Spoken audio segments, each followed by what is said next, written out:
हाय, मैं सोनाली हूँ।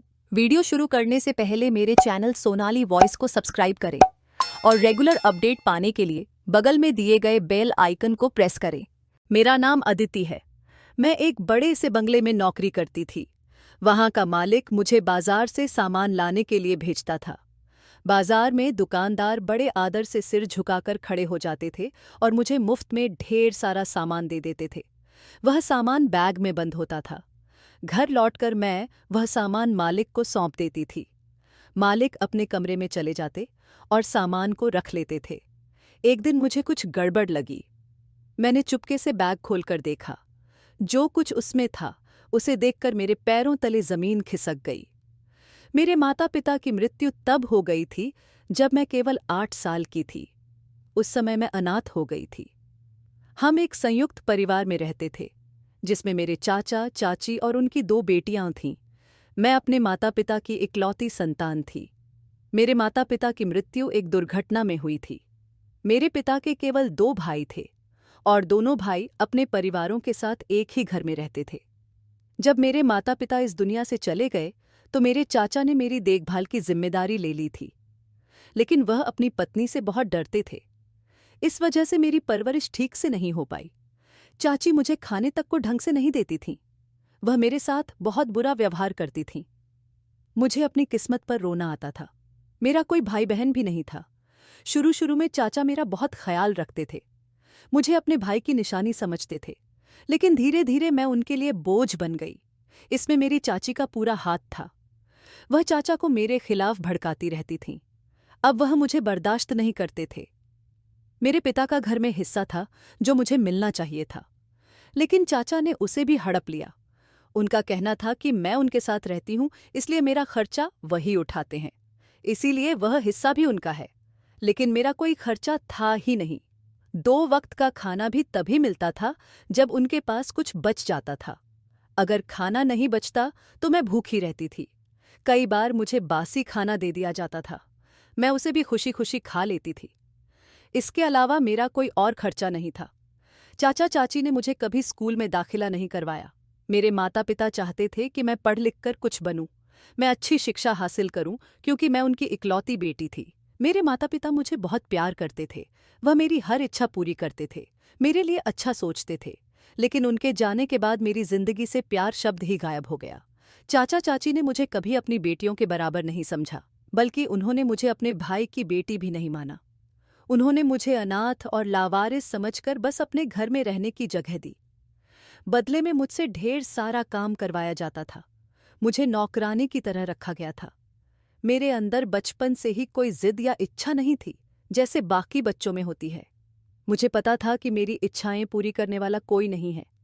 मैं बहुत सुंदर थी, चाचा चाची की बेटियों से भी ज्यादा सुंदर। लेकिन मेरी सुंदरता को उन्होंने घर की 4 दीवारी में कैद कर दिया। मेरी जिंदगी इसी तरह गुजर रही थी। चाची मुझसे घर के सारे काम करवाने लगी थीं। पहले मैं केवल साफ सफाई करती थी, क्योंकि मुझे और काम नहीं आते थे। लेकिन चाची ने धीरे धीरे मुझे खाना बनाना भी सिखा दिया। अब मैं अकेले ही घर का सारा काम करती थी। उनकी बेटियां मेरी उम्र की थीं। मेरे पिता और चाचा की शादी एक साथ हुई थी। मैं माता पिता की शादी के 5 साल बाद पैदा हुई थी। चाचा की एक बेटी मुझसे बड़ी थी और एक मुझसे 1 साल छोटी। चाची ने अपनी बेटियों से कभी काम नहीं करवाया। उनकी बेटियां स्कूल जाती थीं। चाची का कहना था कि वे पढ़ाई करती हैं, इसलिए घर का कोई काम नहीं करेंगी। वे स्कूल से लौटकर आराम करती थीं और शाम को ट्यूशन पढ़ने चली जाती थीं। अगर मैं कभी कोई काम करने से मना करती तो मुझे बहुत डांट पड़ती थी। जब चाचा को ज्यादा गुस्सा आता तो वे मुझे थप्पड़ भी मार देते थे। मुझे अब हर चीज बर्दाश्त करने की आदत हो गई थी। मुझे अपनी जिंदगी अच्छी नहीं लगती थी। किसी की मार से भी कोई फर्क नहीं पड़ता था। मैं एक ढीठ इंसान बन गई थी। यहाँ मेरे साथ बहुत अत्याचार होता था। चाचा चाची ने कभी नहीं सोचा कि वे मेरे साथ ऐसा क्यों करते हैं। मैं एक अनाथ बच्ची थी। मेरे माता पिता के जाने के बाद मेरे सारे हक छीन लिए गए। मुझे ऐसी जिंदगी दी गई कि मैं सोचने पर मजबूर हो जाती थी। मैं अपनी किस्मत पर रोती थी, सोचती थी कि काश मैं भी अपने माता पिता के साथ मर गई होती। तब मुझे यह सब बर्दाश्त नहीं करना पड़ता। मेरा इस दुनिया में कोई अपना नहीं था जिसके पास मैं जा सकूं। कोई नहीं था जो मुझे प्यार करता, मेरा ख्याल रखता। चाचा चाची मेरा फायदा उठाते थे। मैं चुपचाप उनकी कड़वी बातें और अत्याचार सहती थी। उन्होंने मेरी जिंदगी को मेरे लिए बोझ बना दिया था। बहुत कम लोग ऐसे होते हैं जो अनाथ बच्चों को उनका हक देते हैं। धीरे धीरे मेरी जिंदगी इसी तरह गुजर रही थी। मेरी उम्र 22 साल हो गई थी। मैंने घर का सारा काम संभाल लिया था, वह भी बहुत अच्छे से। लेकिन चाची को फिर भी मुझसे कोई न कोई शिकायत रहती थी। वे मेरी गलतियां ढूंढने का कोई मौका नहीं छोड़ती थीं। मेरे पास इसका कोई उपाय नहीं था। मैंने उनकी बातों को अनसुना करना सीख लिया था। मुझे पता था कि वे जानबूझकर ऐसा करती हैं। मैं अपनी हर गलती सुधारने की कोशिश करती थी, लेकिन वे जबरदस्ती मेरे हर काम में कमी निकालती थीं। मैंने सोच लिया था कि हर बार गलती मेरी ही नहीं होती। चाची का यही काम था कि वे दिन भर घर में खाली बैठकर गली की औरतों से मेरी बुराई करती थीं। वे कहती थीं कि मैं ऐसा करती हूँ, वैसा करती हूँ, लेकिन मुझे उनकी बातों का कोई फर्क नहीं पड़ता था। मुझे परवाह नहीं थी कि लोग मेरे बारे में क्या कहते हैं या क्या सोचते हैं। क्या अच्छा बात थी, लोग मुझे अच्छा समझें या लाचार, मुझे कोई फर्क नहीं पड़ता था। हमारे घर में अक्सर पड़ोस की विद्या चाची आया करती थीं। वह बहुत चालाक औरत थी। उसे गली के हर घर की खबर रहती थी। उसका यही काम था। चाची को उसकी यही बात पसंद थी। वे उसे रोज घर बुलाती थीं और गली की सारी औरतों की खबर लेती थीं। आज किसके घर में क्या हुआ ये सब। एक दिन जब विद्या चाची हमारे घर आईं तो चाची ने मुझे उनके लिए कॉफी बनाने को कहा। मैं चुपचाप कॉफी बनाकर ले गई। मुझे देखते ही विद्या चाची ने मेरे बारे में पूछना शुरू कर दिया। चाची को मुझसे हमेशा शिकायत रहती थी। वे कहती थीं कि मैंने उनका सारा घर संभाल कर उनका जीना मुश्किल कर दिया है। सारा काम करने के बाद भी वे मुझे कामचोर कहती थीं। उस दिन भी वे विद्या चाची को यही सब बता रही थीं। कह रही थीं कि इस लड़की को हमने रहम करके घर में रखा है, वरना इसे कभी नहीं रखते। उस दिन विद्या चाची ने चाची को एक नई बात बताई। उन्होंने कहा कि वे एक बड़े घर के मालिक को जानती हैं। उनका बहुत बड़ा बंगला है। वहां उनकी छोटी बहन काम करती थी, लेकिन अब वह काम छोड़ रही है। उसकी जगह उन्हें नई नौकरानी चाहिए। विद्या चाची ने कहा कि अगर चाची चाहें तो मुझे वहां काम पर भेज सकती हैं। इससे चाची की मुझसे जान छूटेगी और उन्हें हर महीने पैसे भी मिलेंगे। पैसे का नाम सुनते ही चाची फौरन तैयार हो गई। उन्होंने विद्या चाची से सारी जानकारी ले ली। विद्या चाची ने कहा कि वे मुझे खुद वहां काम पर छोड़कर आएंगी। उन्होंने बताया कि वह आदमी अच्छी तनख्वाह देता है। बस इतना सुनते ही चाची ने उसी दिन मुझे वहां भेजने की तैयारी शुरू कर दी। लेकिन फिर उन्होंने सोचा कि पहले चाचा से बात कर लें। जब चाचा काम से घर लौटे तो चाची ने विद्या चाची की सारी बातें उन्हें बताईं। पहले चाचा ने मना कर दिया। उनका कहना था कि वे मुझे किसी के घर काम करने नहीं भेज सकते। चाहे घर में जितना काम करवाओ, लेकिन किसी और के घर भेजने की इजाजत नहीं दे सकते। एक जवान लड़की को किसी के घर काम पर भेजना ठीक नहीं है।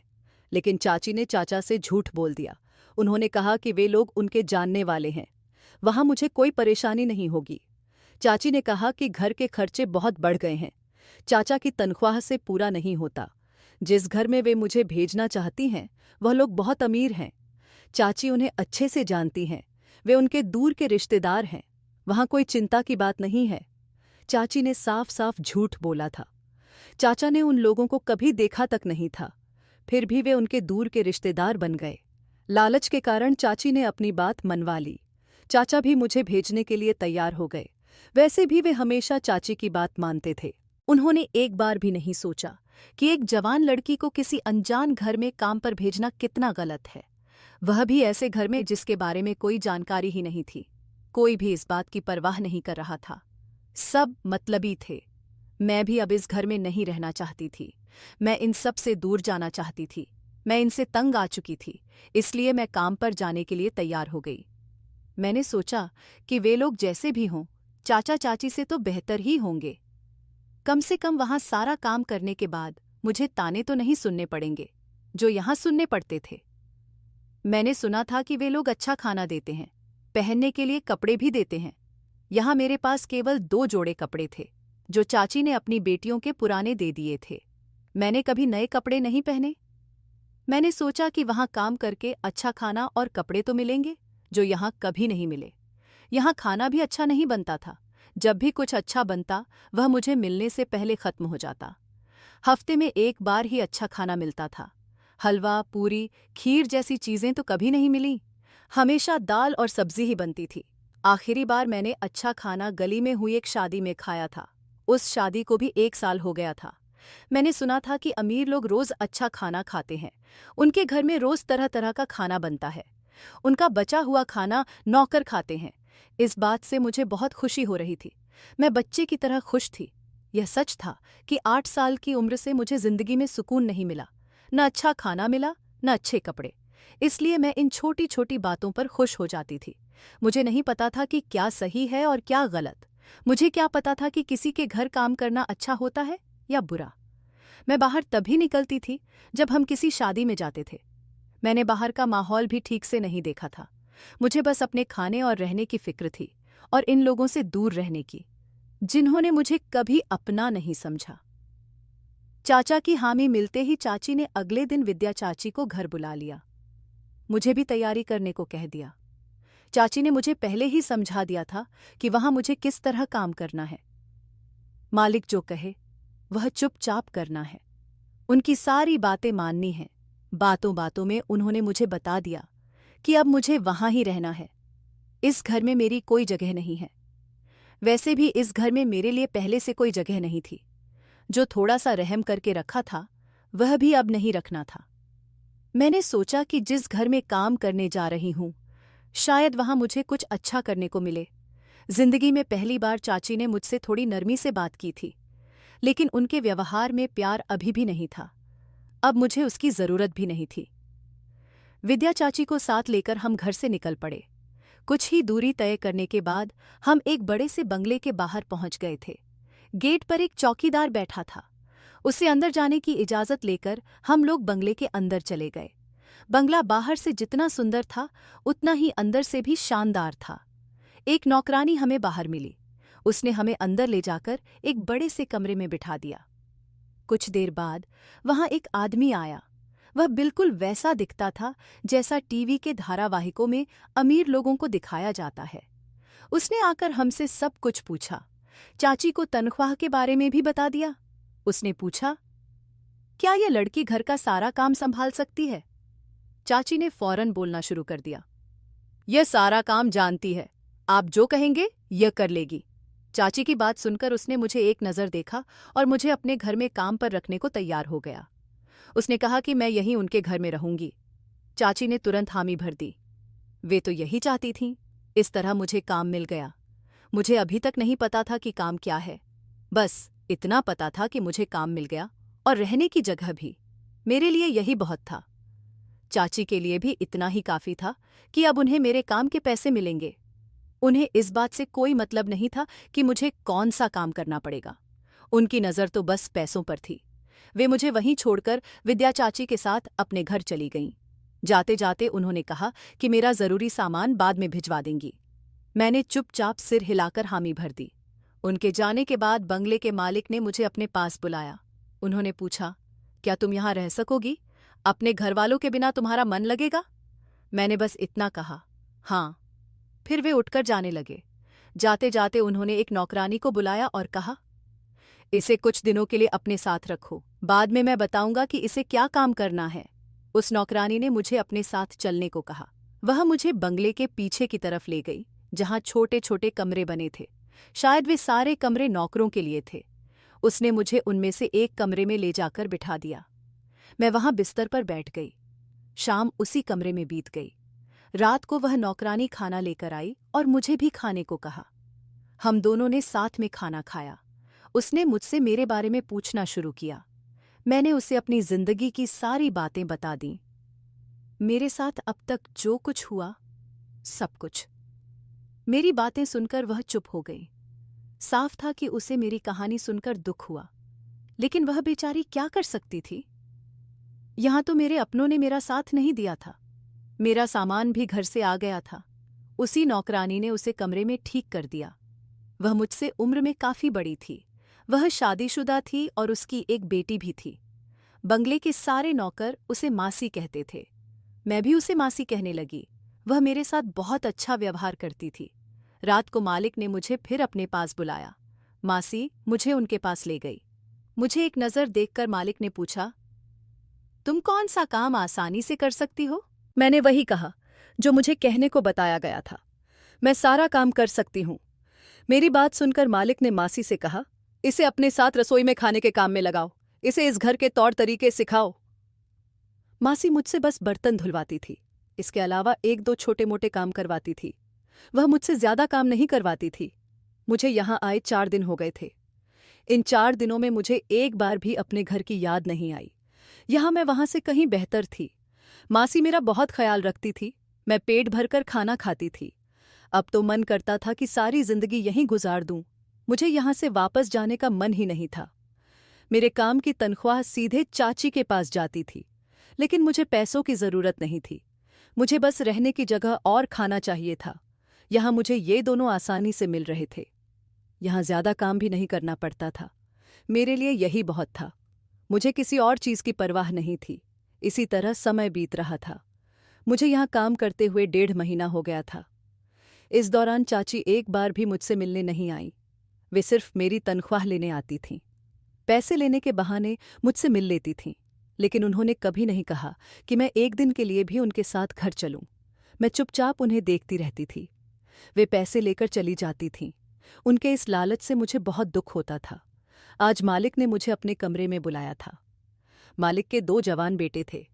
एक बेटा ऑस्ट्रेलिया में पढ़ता था, दूसरा, जो बड़ा था, यहीं रहकर उनका कारोबार संभालता था। मालिक की पत्नी की मृत्यु हो चुकी थी। उनकी कोई बेटी नहीं थी। मासी को यहाँ काम करते हुए बहुत समय हो गया था। वह मालिक की पत्नी के समय से काम कर रही थी। मालिक और उनके बच्चों के काम मासी ही देखती थी। कोई और नौकर या नौकरानी उनके निजी काम नहीं करती थी। मुझे हैरानी थी कि आज से पहले मालिक ने मुझे कभी इस तरह अपने पास नहीं बुलाया था। आज अचानक क्या हुआ? क्या मैंने कोई गलती कर दी थी? लेकिन यह तो मेरी सोच थी। असल बात क्या थी, यह तो वहां जाकर ही पता चलना था। मासी के कहने पर मैं उनके कमरे में चली गई। वह सामने बैठे थे। मैं चुपचाप उनके सामने खड़ी हो गई। मुझे देखकर मालिक ने पहले मेरा नाम पूछा, फिर बोले, मैं तुम्हें अपने एक निजी काम के लिए रख रहा हूं। तुम्हें बस मेरी जरूरत का कुछ सामान बाजार से लाकर मुझे देना है, और कुछ नहीं। मुझे यह काम बहुत आसान लगा। अगर आसान नहीं भी होता तो मुझे करना ही था। आखिर मुझे इसके लिए ही यहाँ रखा गया था। मालिक ने मुझे एक सूची दी जिसमें सामान लिखा था। उन्होंने सूची मुझे थमाई और कहा, यह सारा सामान ले आओ, लाकर सीधे मेरे कमरे में मुझे देना। किसी और को यह सामान नहीं देना। मैंने हाँ में सिर हिलाया और कमरे से बाहर आ गई। सूची मेरे हाथ में थी। मुझे नहीं पता था कि उसमें क्या लिखा है। मैं तो अनपढ़ थी। मैं कभी स्कूल नहीं गई। पढ़ना लिखना तो मुझे बिल्कुल नहीं आता था। आज पहली बार मालिक ने मुझसे कोई काम कहा था। उन्होंने मेरे साथ एक पुरानी नौकरानी को भी भेजा। उन्होंने कहा कि वह मुझे सारा काम समझा देगी। शायद वह नौकरानी काम छोड़कर जा रही थी। पहले वही मालिक की जरूरत का सामान लाने का काम करती थी। अब यह काम मुझे करना था। वह नौकरानी मुझे बाजार ले गई। उसने वह सूची एक आदमी को दे दी। इसके बाद जो हुआ, उसने मुझे हैरान कर दिया। जैसे ही हम बाजार पहुंचे, वहां की सारी दुकानों के दुकानदार खड़े हो गए। उन्होंने सिर झुकाया और ढेर सारा सामान बड़े बड़े बैगों में पैक करके हमें दे दिया। हम वह सामान लेकर घर लौट आए। नौकरानी के कहने पर मैंने सारा सामान मालिक के कमरे में उन्हें दे दिया। मेरा बस इतना ही काम था। इसके बाद सारा दिन मुझे कोई और काम नहीं था। यह काम मुझे बहुत आसान लगा। मालिक ने कहा कि कल से रोज मुझे यही काम करना है। मैं खुशी खुशी तैयार हो गई। भला यह भी कोई काम था? बस बाजार जाकर एक चक्कर लगाना था। इस बहाने मैंने बाहर की दुनिया भी देख ली। इसमें क्या बड़ी बात थी? अब मैं रोज पहले मालिक के कमरे में जाती। वे मुझे एक सूची देते। मैं उसे लेकर बाजार जाती। वहां मेरे पहुंचते ही दुकानदार खड़े हो जाते। वे सिर झुकाते और सामान को बड़े बैगों में पैक करके मुझे दे देते। मैं उसे लाकर मालिक के कमरे में उन्हें सौंप देती। इसके बाद मेरा कोई काम नहीं होता था। फिर भी मैं मासी की रसोई में मदद कर देती थी। वह मुझे बहुत मना करती थी। कहती थी, तुमने अपना काम कर लिया, यह मेरा काम है। लेकिन मैं हर बार उनकी मदद कर देती थी। मासी मुझे बहुत प्यार करती थी। उन्होंने मेरे लिए बहुत कुछ किया था। अगर मैं उनके साथ थोड़ा सा काम कर देती तो क्या बिगड़ जाता? वैसे भी सारा दिन खाली बैठकर मैं बोर हो जाती थी, इसलिए मैं उनकी मदद करती थी। इससे मासी भी बहुत खुश हो जाती थीं। सब कुछ बहुत अच्छा चल रहा था। मैं रोज अपना काम अच्छे से करती, बाजार से सामान लाकर मालिक को दे देती। मैंने कभी नहीं सोचा कि उन बैगों में क्या होता है। मुझे इसकी कोई उत्सुकता भी नहीं थी। लेकिन एक दिन जब मैं सामान देकर मालिक के कमरे से मासी के पास लौटी तो मासी ने मुझसे पूछ लिया, तुम जो रोज बैग लाती हो उसमें क्या सामान होता है? मैंने कहा, मुझे नहीं पता कि बैग में क्या है। मासी ने बताया, पहले जो नौकरानी यह काम करती थी मैंने उससे भी यही पूछा था, लेकिन उसने भी मुझे कभी कुछ नहीं बताया। मैंने मासी से कहा, मुझे नहीं पता, दुकानदार बस सामान को बैग में पैक करके दे देते हैं, मैं उसे लाकर मालिक को सौंप देती हूं। मासी ने कहा, अदिति, क्या तुम्हें नहीं लगता कि उस बैग में आखिर होता क्या है? यह सोचने वाली बात है। आज तक हमें नहीं पता कि बैग में क्या सामान होता है। मालिक बाजार से क्या मंगवाते हैं? मैंने मासी को यह भी बताया कि सारे दुकानदार वह सामान मुफ्त में दे देते हैं। यह सुनकर मासी को और ज्यादा हैरानी हुई। उन्होंने कुछ और कहा, लेकिन फिर अपने काम में लग गईं। मेरा दिमाग उनकी बातों पर अटक गया था। मैं सोच में पड़ गई कि आखिर बैग में क्या होता है। पहले मैंने इस बारे में कभी नहीं सोचा था, लेकिन मासी की बात सुनकर मुझे यह जानने की उत्सुकता होने लगी कि मालिक क्या मंगवाते हैं। लेकिन इसका पता कैसे लगे? न मैं मालिक से यह पूछ सकती थी, न दुकानदार मुझे कुछ बताते। सोच सोचकर मेरा दिमाग खराब हो रहा था कि बैग में क्या है। तभी मेरे दिमाग में एक विचार आया, क्यों ना मैं चुपके से बैग खोलकर देख लूं कि उसमें क्या है। अगले दिन मैंने ऐसा ही किया। बाजार से सामान लेकर जब मैं घर लौट रही थी तो मुझे पता था कि घर पर बैग नहीं खोल सकती, वहां बहुत सारे लोग होते हैं। इसलिए मैंने रास्ते में ही बैग खोलने का फैसला किया। जैसे ही मैंने बैग खोला, मेरे पैरों तले जमीन खिसक गई। बैग में जो सामान था उसे देखकर किसी के भी होश उड़ सकते थे। उसमें ढेर सारी नोटों की गड्डियां थीं। मैंने फौरन बैग को अच्छे से बंद किया और घर की तरफ चल पड़ी। घर पहुंचते ही मैंने सामान मालिक को दे दिया और अपने कमरे में चली गई। मुझे बहुत डर लग रहा था। अगर मालिक को पता चल गया कि मैंने बैग खोला है तो न जाने मेरे साथ क्या होगा। मुझे खुद पर बहुत गुस्सा आ रहा था। मुझे यह सब नहीं करना चाहिए था। बैग खोलने की क्या जरूरत थी?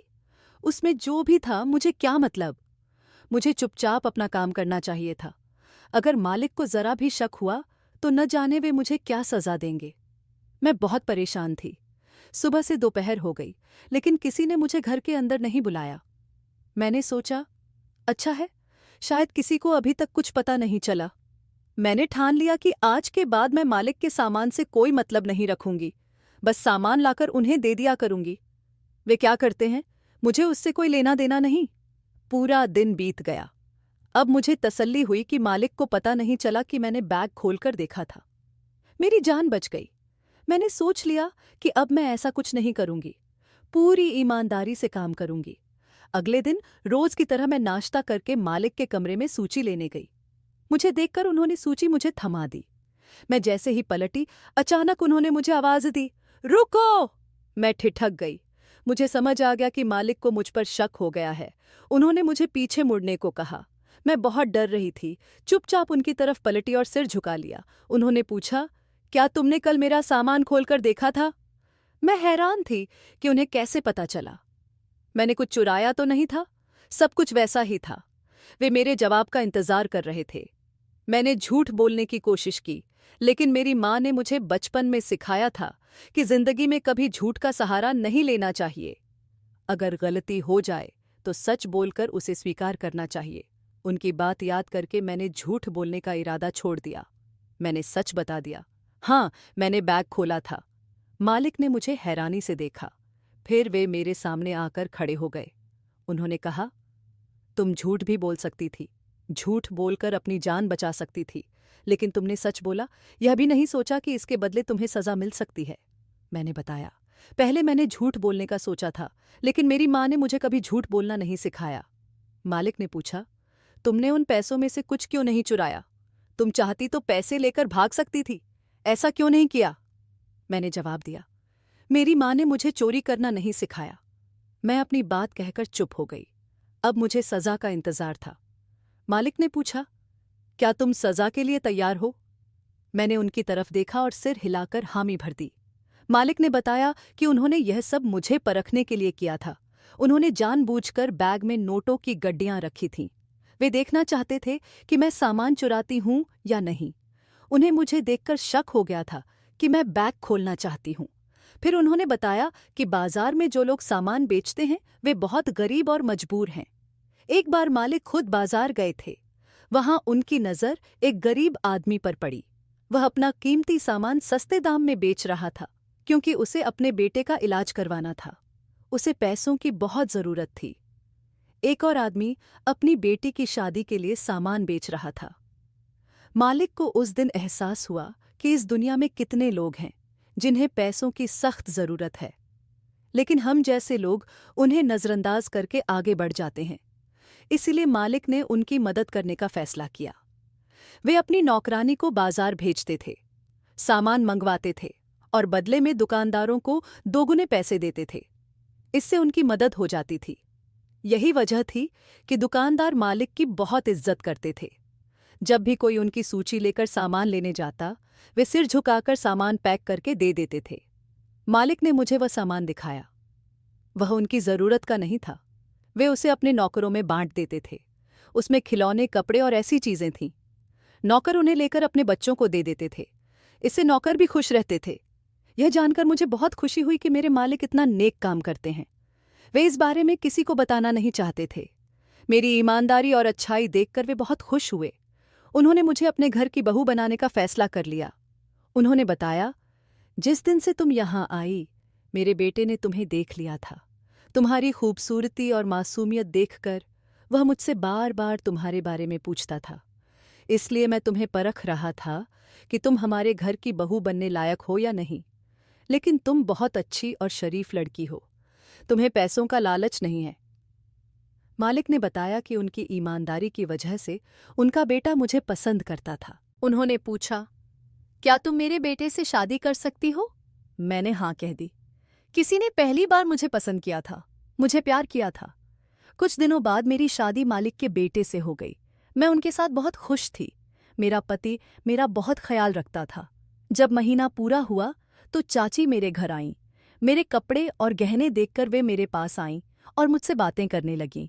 वे समझने की कोशिश कर रही थीं कि मेरे हालात कैसे बदल गए।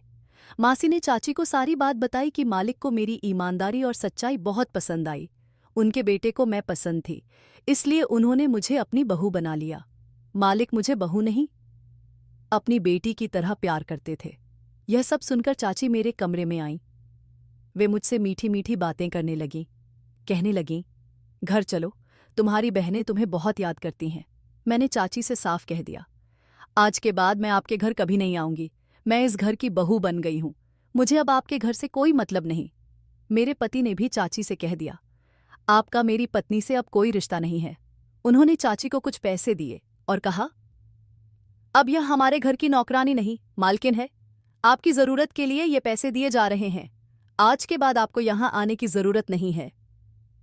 चाची को अपने किए पर बहुत पछतावा हो रहा था, लेकिन मेरी जिंदगी बहुत अच्छी और सुकून भरी हो गई थी। मुझे उम्मीद है दोस्तों कि आपको मेरी कहानी पसंद आई होगी। अगर यह कहानी आपके दिल को छू गई तो इसे अपने दोस्तों और परिवार के साथ ज़रूर बांटें। मेरी कहानी से अगर आपको कुछ सीखने को मिला या यह आपको अच्छी लगी तो अपने विचार मेरे साथ साझा करें। और हाँ, ऐसी ही दिलचस्प कहानियों के लिए बने रहें ताकि अगली कहानी आप तक सबसे पहले पहुंचे।